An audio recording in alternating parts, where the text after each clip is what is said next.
ሄሎ ካሌ፣ በቁም ገደልከኝ። እንኳን ደስ አለህ ዝና። ካሌ ምን ተፈጠረ? እድሜ ልኬን እንዳንተ የምኮራበት ሰው አልነበረም። ካሌ ምንድን ነው የተፈጠረው ነገር ለምን አትነግረኝም? ሰውየው ከዚህ በኋላ መዳን የሚችል አይመስለኝም። እኔ ከዚህ በላይ ምን ላድርግ ካሌ? እንቅልፍ ከተኛ 2 ቀኔ ነው። ምግብም አልበላው። ምንድን ነው የምትለኝ? ዋጋው በብዙ ተባዝቶ ራስህ ትከፍለዋለህ። እሺ ዳውጣ ሰውየውን ፍቅረኛ ነው ቀመት ያመጣል። አብርሽ መቼ ሰው መስሎ ነው? ሰው እኮ አይደለም። ብትጋለው ራሱ አያስኮን። አብርሽ አየሁት ሲሉት እንዴት እንደሚያደርገው እንዴት እንደሚወጣጣል። አሁን እውነቱን ነው። ምንህን ነካችብህ? እስከፈለገችበት ጊዜ ድረስ እዚህ መሆን ትችላለች። እዚህ ትቀመጣለች። እሺ ቆይ ምንድን ነው አብርሽ የምትይው? የት ታውቂዋለሽ? እሺ ይቅርታ፣ ያው ያመጣኝ እሱ ስለሆነ እባክሽ። በቃ ምንም ታሪክ የለውም። ከገጠር መጣ። ከዛ አንድ ሀብታም ጓደኛ ነበረው። ቤቱን አደራ ሰጥቶት ሄደ። መኪና ጠባቂ ነው። ባህሪው ደስ ይላል። ይኸውልሽ ያችን መርዝም መቅመስ ፈልገሽ ነው? አስብም እንዴ አብርሽ የኔ ብቻ ነው።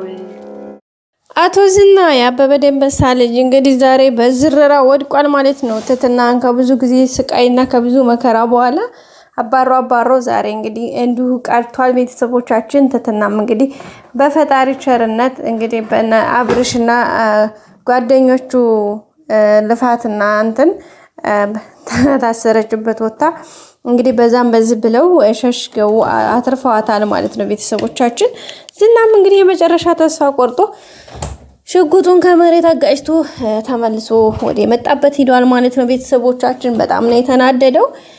ካሌሞ ሲሳደውሎ እንግዲህ እንደ ዛሬ በህይወቴ ተዋርጃ አላቅም፣ አሳፈርከኝ፣ ወየውልህ እያለ እየዛተበት ነው የሚገኘው። እንግዲህ ቀድሞ ጀምሮ ካሌሞ ሲሳ ደጋግሞ ነግሮታል ለዝና ማለት ነው።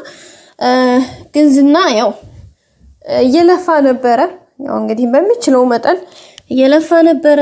በዛ በዚህ እያለ እንግዲህ በገንዘብም በምንም ብሎ ያለውን ነገር ብዙ ነገር ሞክሮ ነበረ፣ ግን አልተሳካለትም።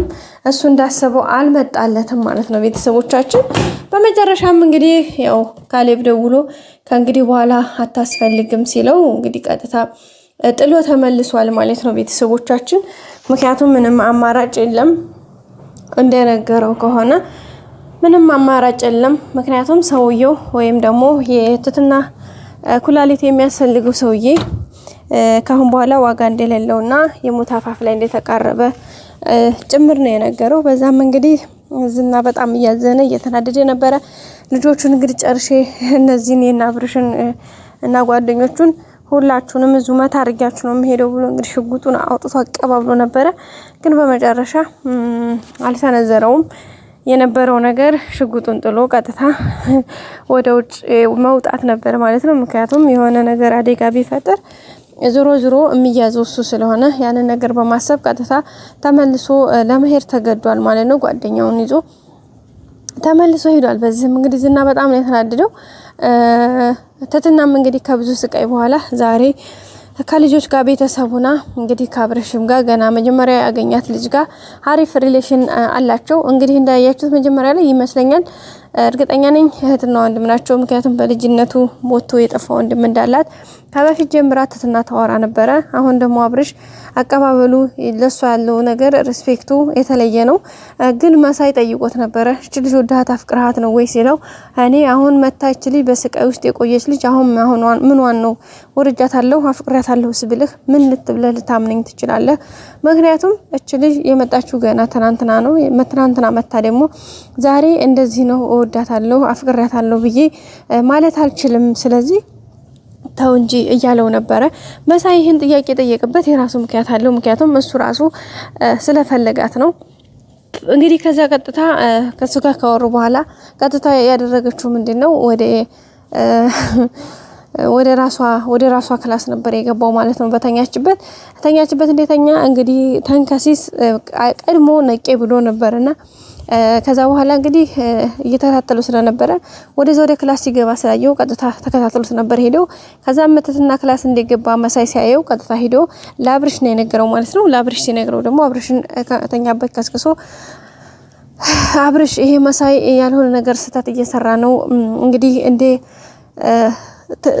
እንትና እንደ ግሌ ለማድረግ አስቦ ከትትና ክላስ ሄዷል እና ይሄ ነገር ምን ትላለህ ሲለው እንግዲህ በጣም ነው መሳይ የደነገጠው ማለት ይቅርታ አብርሽ የደነገጠው ማለት ምናምን ብሎ ከእንቅልፉ እየነቃ ስለነበረ ቀጥታ ከተኛበት አልጋ ላይ ዘሎ ነው እንግዲህ ቀጥታ ሄዶ ወደ ትትና ክላስ ያመራው። ትትና ክላስም ሲሄድ እንግዲህ ያው እንዲያለው መሳይ አጠገቧ ቁጭ ብሎ እንግዲህ ወደ እሷ እየተጠጋጋ ነበር።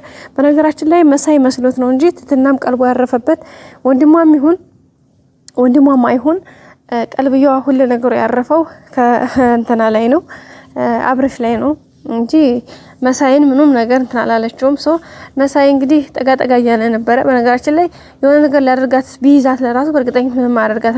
ምክንያቱም ትትና በጣም ጎበዝ ልጅ ናት እንደምታውቁት። በእርግጥ የራሱም እንትን ቢጨመርበትም እንትን እያለ ነበረ ማለት ዝና ለራሱ እንግዲህ ቀበቶውን ፈቶ ሊደፍራት ብሎ ነበረ። የዛን ሰዓት እንኳን ራሱ እንግዲህ መሽኛውን ብላ ነው ቁጭ ያደረገችው ጭምድድ አድርጋ።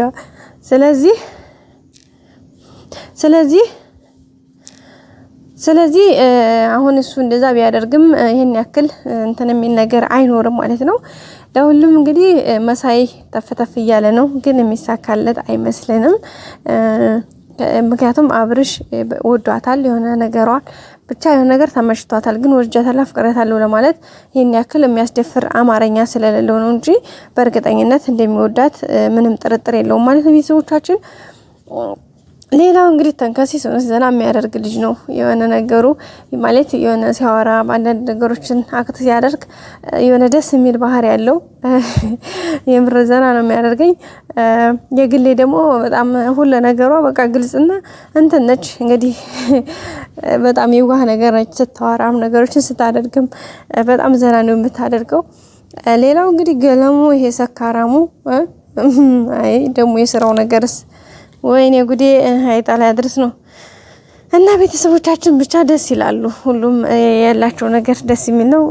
ይሄ እንትና መቼም መሳይ እውነትም ሰው መስሎ ሾካኮች ያለ እና ማለት ነው። ትትና ደግሞ አብርሽ እንግዲህ ጓደኞችን ጠይቆ ትሄድ ይዞት ቆይ ብሎ ጥያቄ ባቀረበላቸው መሰረት እንግዲህ ጥያቄያቸውን ሲቀርብላቸው ገለሙ አይ ብትሄድ ጥሩ ነው፣ ግን ደግሞ ጠላ መጥመቅ ተቻለች ትቀመጥ ነው ያለው። መሳይ ትቀመጥ ብሏል፣ ምክንያቱም ለራሱ ስለፈልጋል። ስለዚህ አብርሽም መቀመጧን ይፈልጋል። መጨረሻ እንግዲህ የግሌ ነበረች የጠየቀችው። የግሌ ስትጠይቅ ደግሞ የግሌ እንዴ ምን ችግር አለው ግን አብርሽ ብላ መጣራት አትችልም። አብርሽ ብላ ስትጣራ ደግሞ አንተ ወይ እንዳትላት እንጂ ከዛ ውጪ እኔም ቸገረኝ ለቤቱ ብላለች። እሱም ደግሞ ምንም ችግር የለውም እሺ በቃ ተቀመጪ ሲላት ትትና በጣም ነው ደስ ያላት። ከዛም እቅፍ ነው ያደረገችው እና ትትና እንግዲህ ትትና አብርሽን ስታቅፈው የግሌ በጣም ነው የተናደደችው። ስለተናደደች እንግዲህ በያዘችው ወጥ ማማሰያ አናቷ ልትላት ነበረ። እንግዲህ አብርሽ ተይ ስላላት ብቻ ተወቻት ማለት ነው። እና ቤተሰቦቻችን ያው ትትናም እንግዲህ አብርሽን ወደዋለች እና ስለመጣበት ስለ አካባቢ ስለ ትውልዱ ምናምን እየጠየቀች ነበረ። ምን ስለ ታሪኩ ንገሪኝ ስትላት እንግዲህ የግሌን ምን ታሪክ አለው ገጠር ተወለደ መጣ አዲስ አበባ ጓደኛው ቤት ጠብቅልኝ አለው። በቃ አሁን እየጠበቀ ነው ይዋል ሌላ ምን አለው ብለሽ ነው እያለቻት ነበረ። ውድ ቤተሰቦቻችን በቀጣይ አዲስ ቪዲዮ እስከምንገናኝ መልካም ጊዜ